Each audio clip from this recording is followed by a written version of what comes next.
ഇന്ന് എൻ്റെ ബർത്ത്ഡേ ആണ്. ഈ ബർത്ത്ഡേ കുറച്ചുകൂടെ സ്പെഷ്യലാണ്. കാരണം ഇന്നലെ എനിക്കൊരു ബർത്ത്ഡേ ഗിഫ്റ്റ് കിട്ടി. എൻ്റെ ഇസിജി എക്കോ എടുത്ത സമയത്ത് ലെഫ്റ്റ് വെൻട്രിക്കിൾന്ന് 60% ബ്ലഡ് ഫ്ലോവിന് പകരം 40 കിട്ടുന്നുള്ളൂ. അതായത് എൻ്റെ ഹേർട്ട് വീക്കാണ് കുറച്ച്. കുറച്ചാണ്. പക്ഷേ അതല്ല ഇതിൻ്റെ വേഴ്സ് സിനാരിയോ.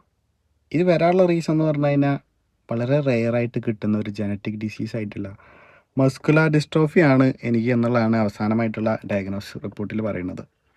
ഇനി ഏത് ടൈപ്പ് ഓഫ് മസ്കുലാർ ഡിസ്ട്രോഫി ആണെന്ന് അറിഞ്ഞാലേ ഉള്ളൂ എത്ര കാലം ജീവനോടെ ഇരിക്കും എന്നുള്ളത് പറയാൻ പറ്റുക. അപ്പം അങ്ങനെയൊക്കെ വെച്ച് നോക്കുമ്പോൾ ഈ ബർത്ത്ഡേ ഭയങ്കര സ്പെഷ്യലാണ്.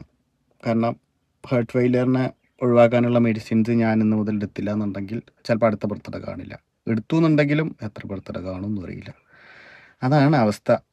രാജ്യം മൊത്തം ഒരു കറപ്ഷൻസിന് വേണ്ടിയിട്ടുള്ള പ്രൊട്ടസ്റ്റിലാണെങ്കിൽ ഞാൻ എൻ്റെ ജീവന് വേണ്ടിയിട്ടുള്ള പ്രൊട്ടസ്റ്റിലാണ് ഇവിടെ.